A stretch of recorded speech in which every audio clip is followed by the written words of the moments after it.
말씀.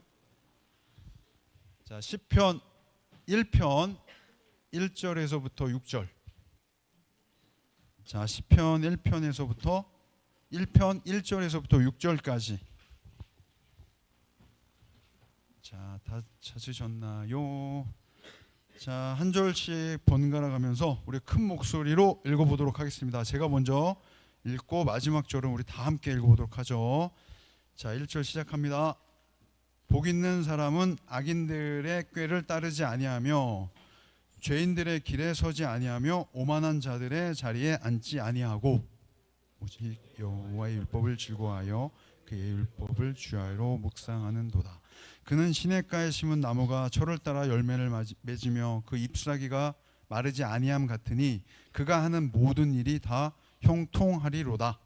악인들은 그렇지 아니하며 오직 바람에 나는 겨와 그러므로 악인들은 심판을 견디지 못하며 죄인들이 의인들의 모임에 들지 못하리로다.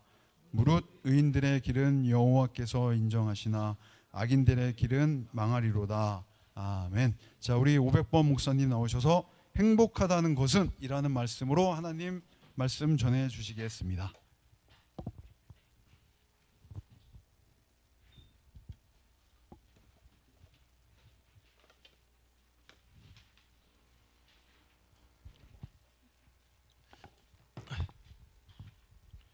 자, 여러분 다들 아침 잘 먹고 왔습니까? 예, 다시 물어볼게요. 여러분들 행복합니까? 와, 행복 안 합니까? 지효야, 네 행복하나? 민서야, 네 오랜만에 보네. 행복하나? 어떻게 한 주 행복하게 잘 살았습니까? 뭐 어떻게 살았습니까? 왜 행복하지를 못했죠? 왜 이렇게 행복했냐는 질문에 이렇게 자신 있게 대답을 못하는 걸까요? 네. 자, 여러분 중등부 맞죠? 봐요. 중등부 맞냐 하면은 그래도 이 정도 대답 소리는 나오거든요. 자, 다시 그럼 여러분들 행복합니까? 예. 여러분들은 지금 스스로가 행복하다는 것에 대한 자신이 없어요. 예. 우리 오늘 이 제목을 한번 읽어보면 좋겠는데요. 목사님이 여러분들에 대해서 뭘 나눠보고 싶은지 제목에 다 들어있습니다. 자, 우리 한번 같이 제목 읽어볼게요. 행복하다는 것은 함께 읽겠습니다. 시작! 좋습니다. 자, 여러분 그러면 한번 여쭤보죠. 행복이라는 게 뭘까요? 뭘 보고 행복이라고 우리는 얘기를 하는 걸까? 시원아, 그래. 목사님이 시원이랑 근영이는 맨날 여기 앞자리에 앉기로 이렇게 했습니다. 그 시원아, 행복하죠? 예, 그래. 시원아, 행복이 뭘까? 뭐 하면 기분이 좋습니까? 놀면. 놀 때 뭐 하는지 물어봐도 되나요? 예, 독서하고 놀 때 시원이는 행복하다고 합니다. 자, 그렇답니다. 자, 그러면 또 한 명 물어보죠. 지효야, 지효야, 니는 뭐 할 때 행복하지? 행복을 뭐라고 생각합니까? 뭐가 행복일까? 지효는 지금이 너무 행복한 것 같아요. 예, 얼굴에서 미소가 떠나질 않고 있습니다.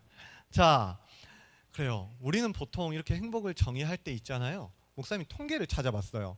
여러분들이 무엇을 갖다가 행복이라고 이렇게 행복감을 느끼는지 그걸 한번 찾아봤는데요.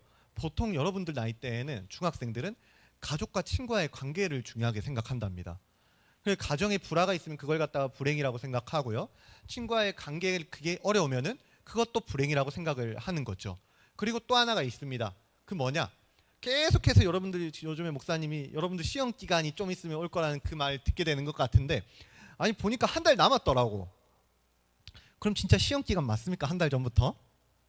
아니, 내가 생각하기에 목사님 생각에는 시험 기간은 일주일 전부터가 시험 기간이었었던 것 같거든요. 그쵸, 별쌤? 저만 그런 것 같아요. 자, 그랬었던 것 같은데요. 근데 여러분들 이 성적도 여러분들의 행복의 요소에 굉장히 중요한 그런 밀접한 관계를 가지고 있는 가치 중에 하나였었습니다. 그리고 또 이제 조금 나이가 들어가고 이제 어른이 돼가고 나면 어른들에게 행복의 가치의 이제 그 척도는 뭐 경제적인 상황이라든지 또 건강이라든지 그리고 뭐 자녀들의 뭐 어떠한 학업이나 이런 것들까지도 어른들은 행복의 척도가 될 수 있다라고 그렇게 통계가 말을 해주더라고요. 그런데요, 우리는 이러한 행복을 찾기 위해서, 그래서 행복을 찾기 위해서 이런 것들을 굉장히 노력하고 살거든요. 왜 그렇지 않습니까?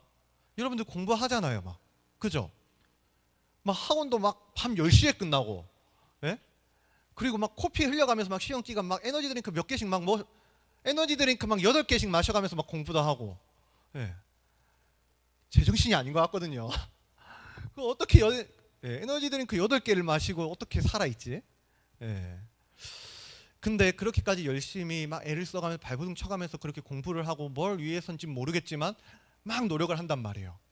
근데요, 이렇게 그 순간에 분명히 어려움이 있을 것들을, 행복하지 못할 것들을 그렇게 견디고 버티면서 숙제를 하고 공부를 하는 그 근본적인 이유가 뭐냐는 거죠. 여러분들은 왜 그렇게 공부를 하고 열심히 살고 노력을 하고 사는 것 같습니까? 우리 다 같은 생각이지 않습니까? 이렇게 살다 보면 결국에는 이길 끝에 이제 열심히 공부를 하고 노력을 하다 보면은 결국에는 성공이 있을 것이고 행복해질 것이고 더 살 맛이 나고 잘 살게 될 거기 때문에 그래도 공부 열심히 하는 거 아닙니까? 아닙니까? 왜 다 눈을 피하죠? 공부를 안 하나요 혹시? 예. 우리는요 그렇게 궁극적인 목적의 행복에 있는데요, 공부를 열심히 하는 것도 그렇고 뭔가를 열심히 노력하고 관계를 유지하기 위해서 이렇게 막 애쓰고 뭐 선물을 하고 조금 더 신경을 쓰고 기도를 하는 이 모든 것들이 결국에는 행복이라는 말로 이렇게 정리를 할 수가 있을 것이란 말입니다. 그런데 이렇게 우리는 행복을 위해 살아가고 있는데 정작 행복하냐는 질문을 하면은 방금 여러분들과 똑같은 반응이 나오는 거예요. 그리고 실제로 목사님 찾아봤습니다, 통계를. 예. 유엔에서 이제 산하의 그 통계를 조사하는 그런 뭐 리서치 기관이 있습니다, 부서가. 뭐 지속가능 발전해법 네트워크라는 그런 데인데요. 거기서 이제 조사한 세계 행복 보고서라는 것을 보면은요, 우리나라의 행복 지수가 어느 정도 순위를 가지고 있느냐 하면은 OECD 38개국 중에서 무려 몇 등 했을 것 같아요? 태극기가 펄럭입니다. 막. 야, 우리나라 33위에 그치고 말았었어요. 근데 23년도에는 더 낮은 순위였었거든요. 35등이었었거든요. 이거 33등도 2계단 오른 거예요. 야, 그러면은 우리는 그렇게 행복을 위해서 막 노력하고 발버둥치고 애쓰는데, 심지어 우리나라 사람들이 얼마나 행복과 성공에 관심이 많냐면은 우리 자기계발서 서적들 있지 않습니까? 그 주제 제일 많이 나오는 주제들이 행복이랑 성공입니다. 근데 그렇게 사람들이 많이 거기에 관심을 가지고 또 노력을 하고 애써서 알려고 하기도 하고 그렇게 행복에 관심이 많고 노력하는데, 근데 정작 우리나라 사람들은 행복하지가 않다라는 거야. 굉장히 뭔가 이상합니다. 행복하기 위해서 공부를 열심히 하고 노력을 하는데 우리나라 청소년들의 불행지수는 너무나도 높아. 그리고 굉장히 불명예적인 그러한 수치들, 그런 타이틀들도 많이 가지고 있죠. 그러면은 이런 질문이 생기는 겁니다. 우리는 이렇게 열심히 살아가고 있는데 사실 어쩌면은 우리가 열심히 공부하고 노력하고 살아가는 이 모든 것들은 어쩌면, 정말 어쩌면 행복을 위한 것은 아니었을 수도 있지 않을까? 그렇다면은 이 행복이라는 것은 우리는 어디로 가서 찾아야 되는 것일까? 이 성경은 행복에 대해서 뭐라고 얘기를 하고 있을까? 하나님께서는 우리를 지으셨다고 하는데 우리의 행복은 대체 어디에 있는 것일까? 라는 생각들이, 질문들이 생겨나는 것이죠.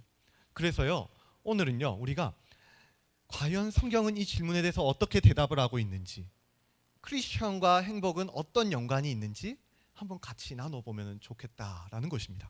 자, 먼저 우리가 시편 23편의 1절 한번 보도록 하죠. 우리가 성경 다 피십시오, 성경. 자, 아라도, 여아도, 수연이도 성경을 피십시오.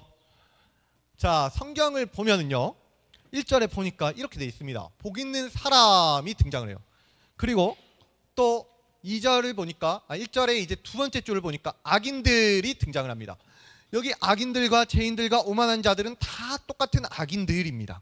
그런데요, 이 복 있는 사람과 악인들이 대조되는 것으로 시작을 하고 있는데, 이때 먼저 복이라는 단어가 뭐냐? 복이라는 단어는 히브리어로 지금 여기서는 아슈레이라는 단어를 씁니다. 예, 주보 빈칸에 채워야겠죠? 아슈레이라는 단어를 쓰는데요. 근데 이 아슈레이라는 단어가 또 복 말고 어떤 뜻을 가지고 있냐? 맞아요. 행복이라는 뜻을 가지고 있습니다. 그러면 우리는 이거를 복 대신에 행복을 갖다가 넣어서 읽어보면은 이렇게 읽어볼 수가 있겠죠. 행복한 사람은 악인들의 꾀를 따르지 아니하며, 이런 식으로 읽어볼 수가 있을 거예요. 그러면은 자, 목사님이 한번 읽어보겠습니다. 행복한 사람은 첫째, 악인들의 꾀를 따르지 않습니다. 그리고 둘째, 죄인들의 길에 서지 않고요. 셋째, 오만한 자들의 자리에 앉지를 않습니다.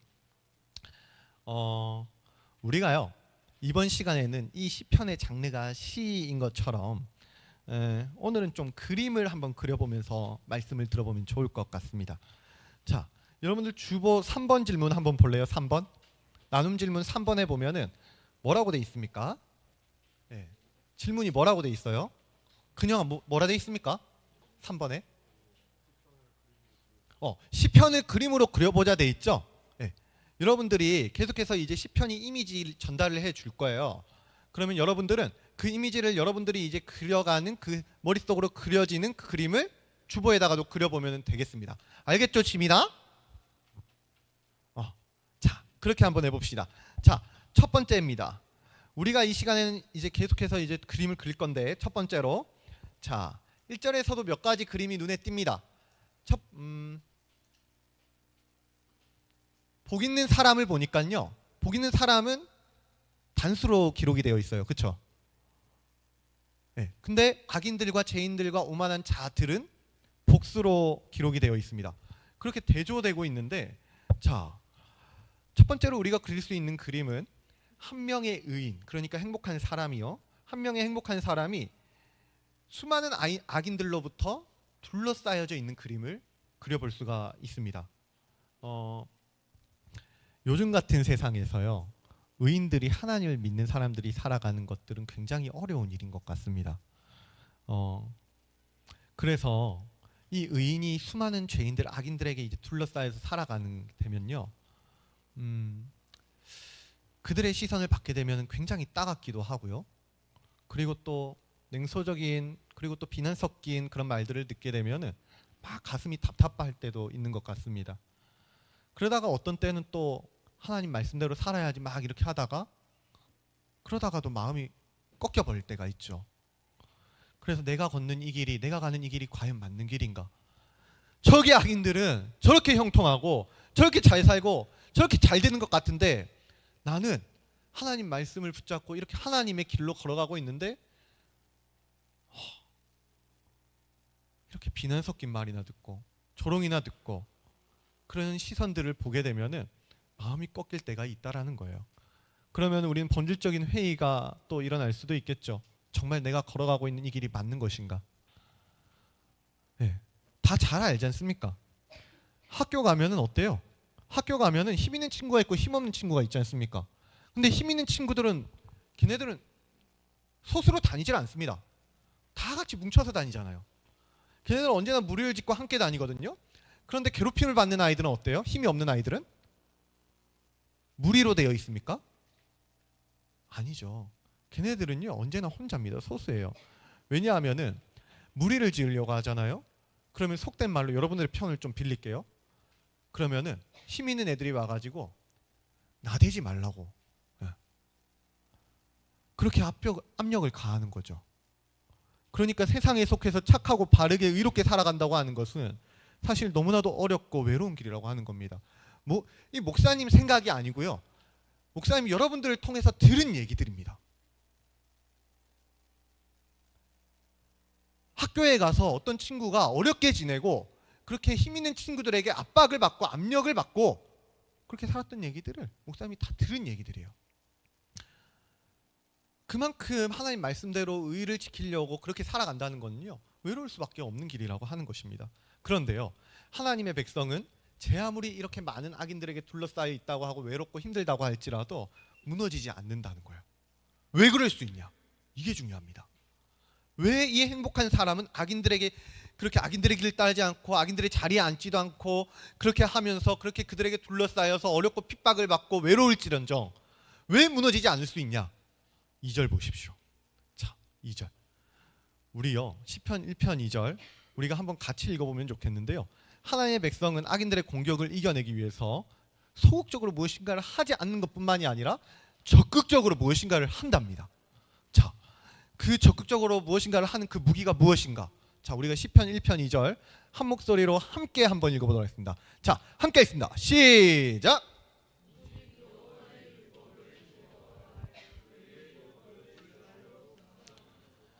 아멘. 시인은요 하나님의 말씀을 즐거워해서 매일 주야로 묵상하는 것이 악인들과 죄인들의 꾀를 물리칠 수 있는 유일한 방법이라고 얘기를 하고 있습니다. 그래서 지금 오직이라는 단어를 쓰고 있잖아요. 이 오직이라는 단어는요 이것 외에 다른 길은 하나도 없다라는 말을 하는 거거든요. 만약에 이 율법을 주야로 묵상하는 것 외에도 다른 길이 있다고 한다면 이 오직이라는 단어를 쓸 수는 없는 거예요. 그런데 하나님 말씀에요 하나님 보시기에 이 율법을 주야로 묵상하고 기뻐하는 것 외에 우리가 행복해질 수 있는 다른 길 그리고 그 악인들로부터 우리를 지켜낼 수 있는 다른 길은 없기 때문에 오직이라는 단어를 쓰고 계시다는 거예요. 누군가로부터 숙제를 받았기 때문에 억지로 하는 게 아닙니다. 우리가 이 율법을 주야로 묵상하고 기뻐할 수 있는 것은요 그것이 더 달콤하기 때문에 그것이 분명히 너무나도 더 탁월하다는 사실을 알고 믿기 때문에 그래서 그것을 더 사랑하고 바라고 간절히 구하는 마음으로 그렇게 전심으로 이것을 하나만을 즐거워하는 것이 바로 이 오직 여호와의 율법을 즐거워하는 것이다 라는 말씀입니다. 그래서 시인은 이러한 사람들의 상태에 대해서 3절에서처럼 이렇게 묘사하고 그림을 그리는데요. 자, 여러분들은 또 그릴 준비를 하시면 됩니다. 3절의 그림을 그려볼 준비를 하면 되는데 시편 1편 3절 목사님이 한번 읽어볼게요. 자, 그는 시냇가에 심은 나무가 철을 따라 열매를 맺으며 그 잎사귀가 마르지 아니한 같으니 그가 하는 모든 일이 다 형통하리로다. 아멘. 자, 여러분 어떤 그림을 그릴 수 있겠습니까? 일단 나무는 있어야겠죠. 그렇죠. 그리고 시냇가도 있어야 될 것 같아요. 그렇죠. 그리고 그 나무에다가 열매도 뭐 하나 그려주면 좋을 것 같고 뭐 잎사귀도 하나 그려두면 뭐 좋을 것 같다라는 생각이 듭니다. 그런데 이 나무가 어디에 있는 것인지 여기서 이 시인이 말하고자 하는 그 핵심이 무엇인지 그 포인트가 무엇인지 이 그림에서 포인트 강조점이 뭐가 돼야 될지 그거를 한번 알아보면 좋을 것 같은데요. 지금 이 나무는요 길가에 그냥 아무렇게나 방치되어 있는 나무가 아닙니다. 이 나무는 주인이 의도적으로 시냇가에다가 심은 나무예요. 이 나무가 어디에 심겨져 있다고요? 시냇가에. 주인이 의도적으로 시냇가에다가 심은 것에는 분명한 이유가 있습니다. 왜냐? 그것은 이 나무가 언제든지 양분이 필요하고 그리고 은혜가 필요하고 그리고 살아나고 일어날 수 있는 힘이 필요하다고 한다면은 언제든지 이 물을 빨아들일 수 있게 이 양분을 빨아들일 수 있게 하려고 주인은 의도적으로 이 나무를 시냇가에다가 심었다라는 것이에요. 따라서요 우리는 이 그림을 볼 때 나무보다 먼저 시냇를 볼 수가 있어야 되는 거예요. 그리고 나서 이 시냇물에 우리의 시선을 집중하고 이 시내에다가 우리의 강조점을 둔 다음에 그 다음에 나무를 그리고 나무에 있는 가지나 잎사귀나 열매나 이런 것들을 그려내면 되는 것입니다. 왜냐하면 이 형통의 시작 이 모든 것들의 행복의 시작은 이 생명수로부터 시작이 되고 있기 때문입니다. 뿌리로부터 생명수가 공급되는 나무는 철을 따라 열매를 낼 수가 있습니다. 그 생명수를 마신 나무는요 마르지 않는 잎사귀를 갖게 될 수도 있습니다. 그리고 생기가 넘치는 꽃잎도 기대할 수가 있을 거예요. 여러분들이 살아갈 때요 여러분들이 하나님께서 여러분들의 나무를 시냇가에다가 심겨 놓았습니다. 그리고 매주 이렇게 말씀을 공급받게 하시죠. 그리고 매일 큐티를 통해서 말씀을 공급받게 하실 것입니다. 그러면 우리는요 하나님께서 나를 그곳 가운데다가 심어 놓으셨다고 한다면 우리는 매일같이 그 양분을 먹고 자라고 위로를 받고 힘을 얻고 회복을 하고 그렇게 하면 된다라는 것이에요. 이것을 보고 성경은 형통이라는 것이고 행복이라고 부르는 것이죠. 하나님의 말씀이라는 생명수를 먹고 열매를 맺고 푸른 잎사귀와 꽃잎을 자라나게 하시려는 하나님의 영광스러운 목적을 가지고 하나님은 우리라는 나무를 시냇가에다가 심으셨다라는 것이요. 그래서 우리는 이렇게 매주 예배당에 모입니다. 그리고 매일 하나님의 말씀 묵상하기도 하고 그리고 우리는 이렇게 매일 생명수와 같은 하나님의 말씀을 빨아들이는 것이죠. 그러면 그가 하는 모든 일은 형통하게 성공하게 되는 것이에요. 자, 그리고 우리가 마지막으로 6절을 볼 건데, 하나님께서 이렇게 하시는 이 모든 것의 궁극적인 이유는 이유는요 6절에 있습니다. 자, 우리 6절 마지막으로 한번 함께 읽어보도록 할 텐데요. 하나님의 백성이 의인이 형통할 수 있는 궁극적인 이유가 무엇인지 시편 1편 6절 우리가 한 목소리로 한번 읽어보도록 하겠습니다. 자, 6절 함께 읽습니다. 시작.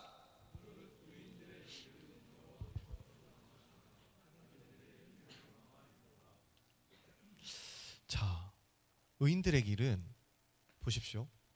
이 시편 시는요 운율이 중요하지 않습니까? 그렇죠? 네, 운율 되게 중요하거든요. 근데 이 히브리 시의 특징 중에 하나가 평행법이라는 거예요. 그러면은 어절이 맞아야 됩니다. 어절이. 근데 잘 보십시오. 한번 잘 보십시오. 의인들의 길은 여호와께서 인정하시나 몇 어절이에요? 어절이 몇 개로 돼 있습니까? 3개로 돼 있죠. 맞습니까? 시오나 맞나? 의인들의 길은 여호와께서 인정하시나 이렇게 돼 있어요. 근데 후반절을 보니까 악인들의 길은 망하리로다. 몇 어절로 돼 있어요?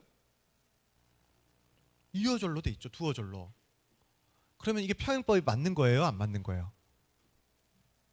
이게 운율이 지금 살아나는 거예요? 아니면 죽어 있는 거예요? 그 운율을 죽으면서까지 이제 이 시인이 강조하고자 했던 하나님 말씀하고자 했던 그 포인트는 뭘까? 그럼 딱 이렇게 됐었으면 운율이 좋았을 것 같단 말이에요. 의인들의 길은 인정하시나 악인들의 길은 망하리로다. 의인들의 길은 형통하리나 악인들의 길은 망하리로다. 이러면은 딱딱 라임이 맞는단 말이야. 그지? 근데 의인들의 길은 굳이 여호와께서라는 이 구절을 추가를 해가지고 운율을 망치고 있다는 건데, 그렇다면 하나님께서 말씀하시고자 하는 것은 대체 무엇인가? 왜 굳이 여호와께서라는 이 말씀을 추가하신 것일까? 그것은요 이 인정하는 주체가 여호와다라는 사실을 깨닫게 하시기 위함입니다. 사람들은요 다들 자기들이 생각하고 자기들이 계획한 자기들의 길로 걸어갑니다. 그 길을 계획하고 나서 자기가 걸어가는 거예요. 근데 의인들은요 여호와께서 계획하시고 여호와께서 인정하시고 여호와께서 인도하시는 그 길을 걸어간다는 겁니다.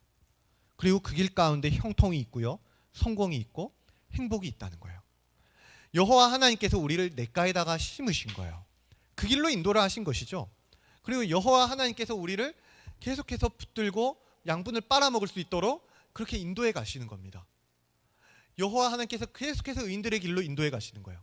그래서 의인들은요 그 여호와 하나님께 인정받는 그 길을 오늘도 걸어가고 그 양분 가운데 우리의 그 생명을 싹 틔울 수가 있는 것이죠. 목사님은요 우리 중등부 친구들이 정말로 행복한 길을 걷고 형통한 길을 걸 수 있었으면 좋겠습니다. 여러분들 막 신방을 하다 보면요 아직 신방 안 한 친구들도 있는데, 신방을 하다 보면 막 어려웠던 친구들도 있고 학교 생활이 어려웠던 친구들도 있고요, 뭐 때로는 가정이 또 어려웠던 친구들도 있고 성적이 공부가 어려웠던 친구들도 있고 막 다양합니다. 근데 막 중1, 2, 3 뭐 이쯤 되니까 다들 어려움이 하나씩은 다들 있는 것 같아요. 그런데 거기서 내가 왜 무엇 때문에 이렇게 어려움을 겪어야 하는지 이유도 모르고, 그리고 앞으로 내가 지금 계속 노력을 할 것인데 무엇을 위해서 노력하는지 그것도 모른 채 노력하는 것은요 사실 우리 아까 시작하면서 봤던 것처럼 그 통계 지수에 한 표를 더해주는 것밖에 안 된다라는 것입니다. 그러면 우리는 어떻게 해야 참 행복을 누릴 수 있는 것인가 생각해 봐야 되는 문제거든요. 여러분들 왜 노력을 해야 되는지, 왜 내가 무엇을 위해서 이렇게 달려가고 있는지, 거기에는 진짜 행복이 있을 것인지 꼭 생각해 봐야 된다는 문제예요. 여러분들이 그렇게 생각을 해봤는데 거기에 행복이 없다라고 한다면은, 그러면 당장 말씀으로 돌아올 수가 있어야겠죠. 하나님 말씀하신 대로 또 걸어가 볼 수가 있어야겠죠. 그리고 하나님이 공급하신, 하나님 인정하시는 그 길에 서 있을 수가 있어야겠죠. 그리고 나서 여기서 참 행복을 주시는 하나님의 은혜를 누리면 되는 겁니다. 그렇게 여러분들이 참 행복했으면 좋겠고 형통했으면 좋겠어요. 우리가요 막 걸어가다가 보면은 참 행복하게 이렇게 또 살아가려고 발버둥 치고 또 말씀을 붙잡고 있다고 할지라도 어느 날은 어려운 날들이 있을 거거든요. 큐티하는 게 좀 버거운 날도 있을 거고, 심지어 큐티를 하려고 모였는데 서로 싸웁니다. 네. 큐티 하자고 아침에 모였는데 서로 다툰단 말이야. 누가 지각했니? 누가 안 왔니? 예? 그런 날들도 있을 거란 말이에요. 그런데요, 그렇게 어렵고 고단하고 힘겨운 그런 날들임에도 불구하고, 그럼에도 불구하고 이 길을 형통이라고, 행복이라고, 성공이라고 그렇게 말할 수 있는 이유는요, 다른 게 아닙니다. 그 이유는 바로 여호와 하나님께서 이 길을 인정하시기 때문이에요. 여호와 하나님께서 지금 그 순간에도, 여러분들이 아침에 모여서 큐티를 하고 있는 그 순간에도, 훈련을 받고 있는 그 순간에도, 여러분들이 그 말씀을 지키기 위해서 양보하고 부인하고 있는 그런 모든 순간에도 하나님은요, 여러분들의 그 손을 붙잡고 인도해 가고 계시기 때문에, 그래서 형통인 것입니다. 여호와께서 계시기 때문에. 이 말씀 앞에 여호와께서라는 말씀이 없다고 한다면 그것을 과연 형통이라고 할 수 있을까 심히 의심스럽습니다. 여러분들이 여호와께 그렇게 붙들린 바 되기 때문에, 여호와 하나님께서 여러분들의 길을 인정해 주시기 때문에 그것을 우리는 행복이라고 얘기할 수가 있는 것이에요. 우리 사랑하는 중등부 친구들, 예. 행복 멀리 있는 것 아닙니다. 지금 여러분들이 지금 계시는 이 자리가 행복이 될 수가 있어요. 시냇가에 심겨진 채로 매일 말씀을 먹고 그 은혜를 받다 보면은요, 아, 내가 진짜 행복한 사람이 맞구나. 이 시편 1편의 주인공이 바로 나였었구나. 그런 은혜를 발견한 날이 반드시 분명히 있을 거란 말입니다. 목사님은 이 말씀을 묵상한 내내 참 내가 행복한 사람이라는 사실을 느꼈습니다. 왠 줄 압니까? 왠 줄 압니까? 내가 목사이기 때문에 더 이 말씀을 깊이 묵상하려고 발버둥 치고 있을 거란 말이에요. 어떻게든 이 말씀에 대한 은혜의 깊이를 여러분들에게 전달할 때 그걸 가감없이 좀 전했으면 좋겠어서 조금 더 시간 들이고 조금 더 발버둥 치고 그렇게 노력을 하는데, 그러면서 이렇게 말씀 가운데 살아갈 수 있는 환경이, 시간이 생긴 나는 정말로 행복한 사람이구나. 하나님께서 이 인생을 너무나도 축복해 주셨구나 라는 그런 사실을 느낀 것이죠. 그런데요, 이건 저만 그런 게 아니에요. 여러분들도 똑같습니다. 여러분들 지금 우리 계속해서 큐티 하고 있죠. 큐티 하면서 이렇게 말씀 앞으로 계속 불러주는 것들, 그게 하나님께서 여러분들 행복으로 인도해 가시는 증거고요, 행복으로 인도해 가시는 것을 누릴 수 있는 은혜입니다. 그렇게 매일 큐티 가운데 여러분들의 행복을 발견할 수 있으면 좋겠고, 더 성공으로 가고 있다는 그 확신과 믿음이 생길 수 있으면 또 좋겠습니다. 그래서 이번 한 주도 여러분들 살아가는 모든 시간이 그렇게 말씀 가운데 행복으로 가득하길 바라고, 또 될 수 있다면은 그냥 근근히 막 어렵게 겨우겨우 이렇게 큐티 해가고 말씀 앞에 나오고 예배드리고 이거 말고요, 기꺼이 나올 수 있으면 좋겠습니다. 기쁨으로 나올 수 있으면 좋겠습니다. 이곳에 행복이 있다는 것을 진심으로 믿고 이 자리를 찾을 수 있고 말씀 앞으로 여러분들의 존재를 세울 수 있으면 너무나도 좋을 것 같습니다. 자, 우리 이 시간에 또 한번 찬양해 보면 좋을 것 같은데요, 행복이라는 찬양입니다. 그 행복이라는 찬양을 보면은 화려하지 않아도 괜찮대요. 가진 것이 적어도 괜찮답니다. 눈물 날 일도 많은데 그래도 괜찮대요. 억울할 일이 많은데 그것도 괜찮답니다. 대체 어떻게 이럴 수 있을까? 왜 이렇게 고백을 할 수 있는 것일까? 왜 이 찬양을 할 수가 있는 것일까? 왜 이것이 나의 삶의 행복이라고 얘기할 수 있는 것일까? 그것은 바로 여호와 하나님께서 우리의 이 길을 인정해주고 계시기 때문이에요. 이 길이 여호와 하나님의 말씀대로 사는 길이기 때문에 그렇습니다. 그래서 이 작사가도 이것이 바로 나의 삶의 행복입니다, 이것이 정말 행복입니다 라고 고백하고 있는 것이거든요. 우리가 이 시간에는 주님, 나도 그 참 행복한 삶을 살아보고 싶습니다. 지금 사실 관계가 잘 되지도 않고요, 뭔가 성적이 이렇게 잘 오르지도 않고요, 그렇다고 해서 뭔가 이렇게 딱히 행복한 게 있는 것 같지도 않고요, 사실 제 삶은요, 아무것도 안 하고 그냥 침대에 누워서 그냥 하늘을 바라보고 있는 게 그게 행복인 것 같습니다. 이런 목적 없는 인생을 살아가고 있는 게 제 인생의 행복인 것 같은데, 주님, 정말 이래도 괜찮은 걸까요? 주님, 이제는 정말 주님 말씀하신 그 행복 한번 살아보고 싶습니다. 그러니까 제게도 이 고백, 이것이 나의 삶의 행복입니다라는 고백을 진심으로 해나갈 수 있는 믿음을 허락하여 주시옵소서. 이 마음을 가지고 우리가 함께 찬양해 보면 좋겠습니다. 함께 찬양합시다.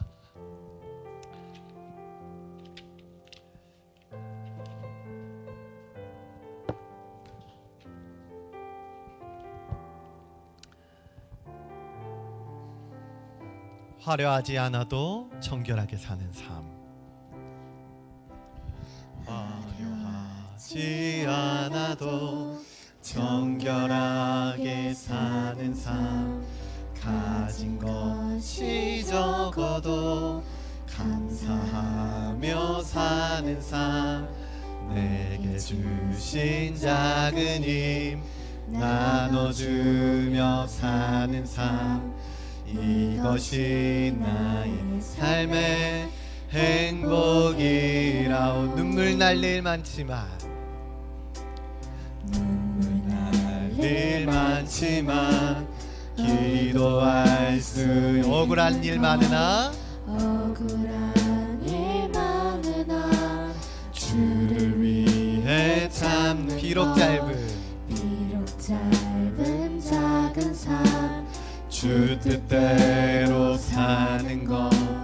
이것이 나의 삶의 행복이라오. 이것이 행복입니다. 이것이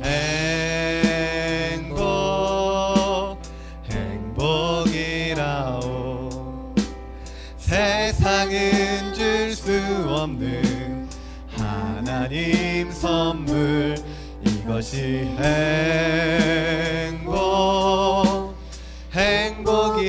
행복이라오. 하나님의 자녀로 살아가는 것. 이것이 행복이라오. 여러분, 우리가요 한번 잘 생각해 볼 수 있으면 좋겠습니다. 우리의 행복 뭔가요? 여러분들의 행복은 무엇입니까? 아니요, 나의 행복은 무엇입니까? 내가 정말로 행복이라 생각하고 그 행복 때문에 달려가고 노력하고 발버둥치고 있는 그것은 무엇입니까? 우리는요 화려하고 가진 것이 많고 높은 성적을 받고 남들보다 위에 올라가야지 그것을 행복이라고 여기고 있지는 않습니까?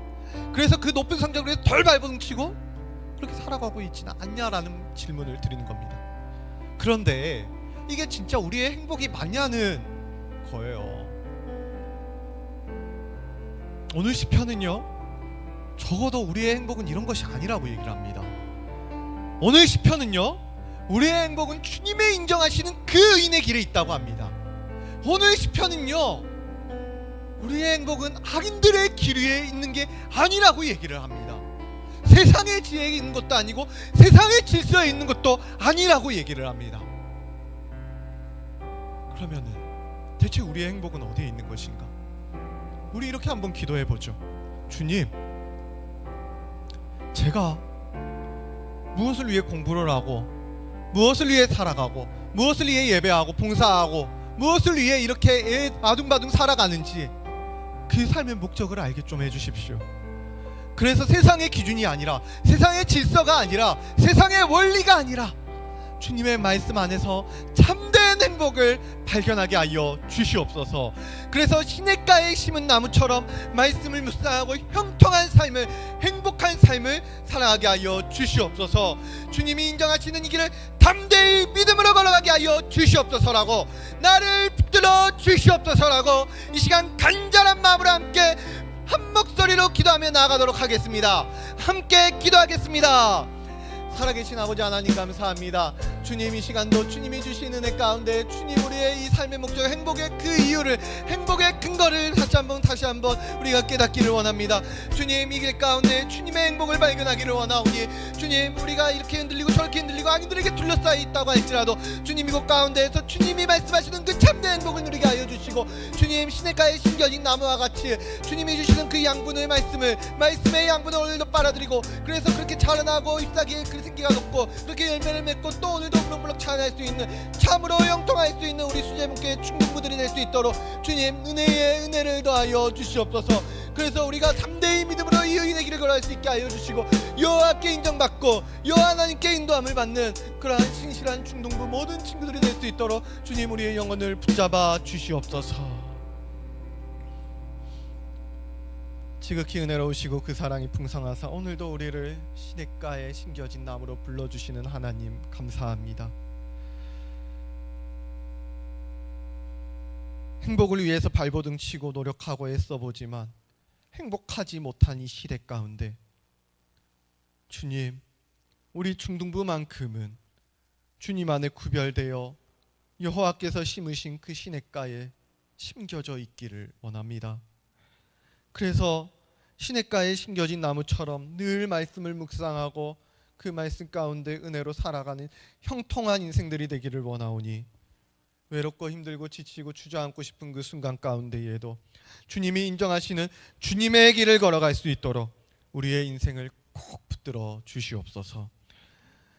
이제는 우리 주 예수 그리스도의 은혜와 하나님의 무궁하신 사랑과 성령님의 감화 감동 교통하심이 행복과 형통이 있는 그 의인의 길, 주님의 길로 걸어가기를 원하는, 주님께로부터 인정받기를 원하는 우리 수제봉교회 중등부 학생들과 모든 선생님들 머리 위에 이제로부터 영원까지 항상 함께 있을지어다. 아멘.